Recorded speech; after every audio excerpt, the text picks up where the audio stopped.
جوڵانەوەیەکی دەست پێ کرد و یەکۆ بڵێ ڕۆحیەتی ئیماندارانی زیندوو کردەوە و ئێوە تەنیا پامێکی ئاینیتانە بوو یان نەتەوەیەن لە ڕێی ئاینیشەوە خەڵکتان پەروەردە کرد. ئەوەیشی بەگوێی ئێمەی کردو لە ئامۆژگاریەکان و لە مزگەوتەکان و لە ئەڵەستەوانە وەمان لێ کردووەکەوە دژی زوڵم بن و دژی داگیرکەر بن و من بەستەی ڕوتۆ نوێژمە کرد. ئیتر ئەو بەلایەوە ناڕەحەت بوو ئەیوت مامۆستا چۆن بەستەی ڕوتۆ دروستە نوێژکردن چوو بوو پرسیاری لە جەنابی مامۆستا بەلا عوسمان کردبوو کە وەختێ باسی فرعونمانە کرد لە ناو ئینەکە مەسەن یەکێک لەوانە بوو زۆر بکۆ بڵێ تەمەنی هەبوو ئەوی مامۆستا یعنی مەبەستی فرعونە وەکو ئەم سەدامە و داوایان کرد کەوا ئێمە بەردەن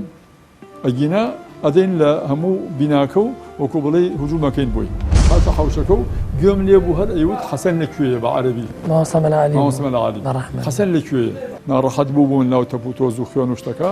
ئەزیەت درابوو ئیتر دیفاع لە من و لەگەڵ خەڵکەکە و لەگەڵ حکوومەتتا کەوتە مفاوەزە ئیتر چوون سێرەکەم هەلیکۆپتەرێک پەروانەکەی ئەسوڕێتەوە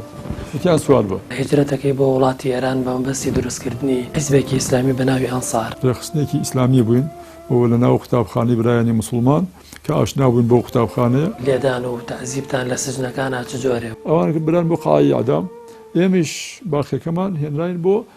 پیان ئەوت ئەحکام خاصە هەواڵێکی دڵتەزێن و پێگا گریان ناڕەحەت کەس و کارمان کێما بێ کێ نەما بێ بەگشتی لە ئەدای حیزبە ئیسلامیەکان دینەکەمان قبول ناکەوت بۆ قیامەت زۆر زۆرەکەین غل و حقد و حەسەدمان بەرامبەر ئیماندارێک هەبێت لە کوردستان لا ئیکراهە فی الدین ئەگەر زۆری لێ بکرێ منافق دەرەچێ بەدەم ئەڵێ موسڵمانم بەدڵ کافرە دەیخواوەی بۆ چییە؟ خوا لە پێشا دڵی ئەوێ ناوم حەسەن محمود ئەحمەد و مەشهورم بە حەسەن شەمێرانی